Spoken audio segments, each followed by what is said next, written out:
Lastly for today, I wanted to give you guys a lightning fast introduction to calorimetry.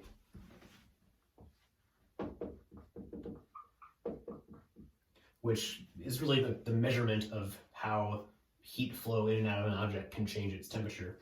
The important idea we're going to start with here is that for solids and liquids, so far we were talking about gases in these pistons, but for solids and liquids, as long as there's not any changes in phase, which we'll talk about in a little bit, for solids and liquids, their volumes are not changing at all, right?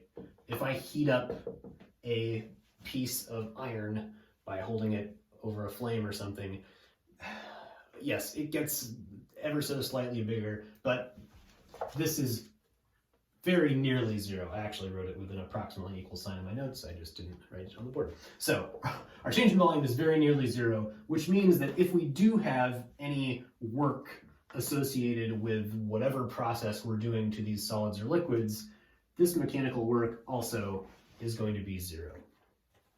Okay, so what this means is that we can not worry about work,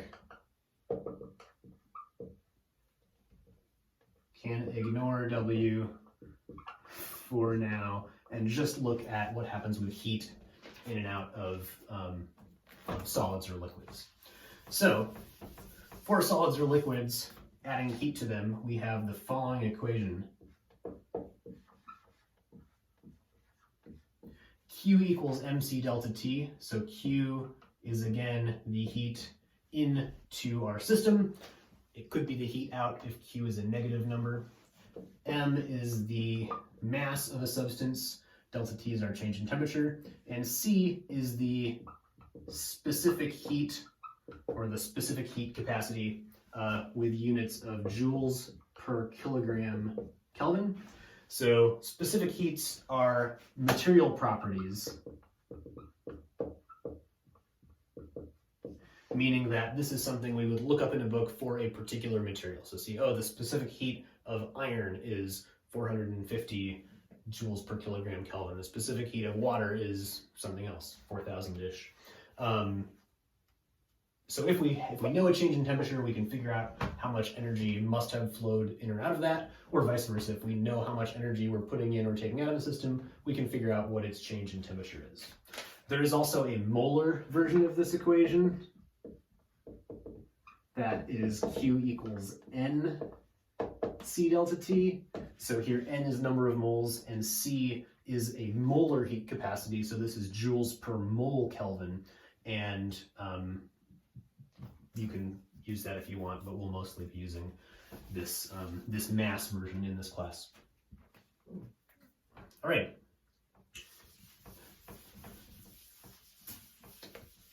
So I hinted to phase changes earlier.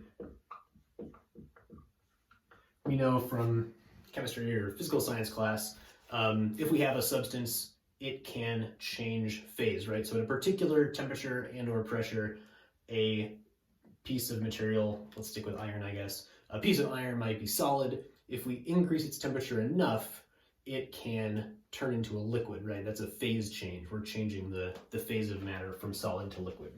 So there are a couple things about phase changes. So mixtures of different phases always occur at the transition temperature, whatever that is. So for example, if I have ice and water in equilibrium, so we could, once the ice and water have sat together long enough that they are at the same temperature in thermal equilibrium, double parentheses here, will always be at 0 degrees C, because that is the melting point of ice, or the freezing point of water, right? That's the same thing from the other direction. Yeah. So if we do have a phase change, there is also energy associated with that phase change. And so a phase transition requires the following heat: Q equals plus or minus ml, where m is still the mass and L is the book calls it the heat of transformation. So like the heat of melting or the heat of boiling, or you can also call it the heat of fusion instead of melting. That's something that happens. It's called L because this is also called the latent heat, which you may have heard in other classes. Yeah. So this doesn't depend on a temperature change because when this transition is happening, there is no temperature change. This is always happening at the same temperature. This plus or minus sign is because whether we are, like for example with this piece of iron, whether we are melting it or if we are starting with liquid iron and freezing it, that is going to be, one of those is heat in and the other one is heat out. So the plus sign is what we use for melting or boiling. The minus sign is what we use for the opposite of those things, that is freezing or condensing. And whether it's a plus or minus sign is something that we just have to do by hand when we're using these equations. These won't necessarily show up for us. So this is something you just have to think about the problem and write down the plus or minus sign. Okay.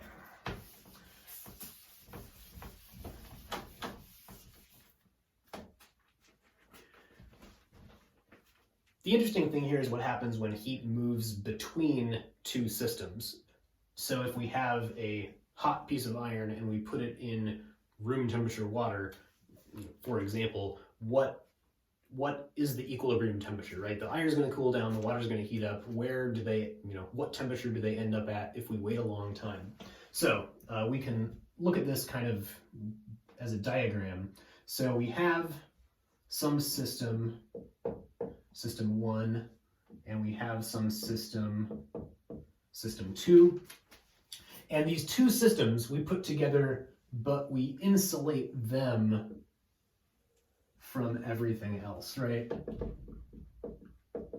So this whole system does not have heat entering or leaving it at all. That's what this insulation is doing. So we don't have any heat going in or out, but we can have heat going from system 1 to system 2, or maybe the other direction. We need more information, but we can at least say that potentially we could have heat going either way. So our equation that governs this is the following. The net amount of heat flowing in or out of our system is going to be the heat flowing into system 1 plus the heat flowing into system 2. So if we did have heat flowing into our system, the amount of that would be the heat flowing into 1 plus the heat flowing into 2. But we said this is insulated, so that means that this net heat is equal to 0. And now this is a equation that we can do something with to look at the interaction between system 1 and system 2. So for example, we'll do a full example of this in just a second so you can see what I mean. I won't make it more complicated yet. So if this equation is true, we do know that we can solve this for Q1 in terms of Q2. So if there's no heat going in or out, Q net equals 0, then Q1 is equal to minus Q2, which is something we kind of could have guessed to begin with. The heat flowing into system 1 is minus Q2, so that is the heat flowing out of Q2. So we can only have heat flowing from one to the other, or from this way to this way, but that's the only thing that can happen here. There's nowhere else for energy to go. If you had something more complicated, so you had like 3 systems inside this, it's very easy to modify this top equation. Instead of just Q1 and Q2, we have Q3 and maybe any other parts, and that also equals 0. So we can make this very complicated with multiple systems, connected in thermal contact together, and the governing equation we end up with is just that all of the heats added together equals 0. Okay, while I'm erasing this, so I said this is true for liquids and solids. What about gases? Well, gases are more complicated because they can change volume, and we'll be talking about that later.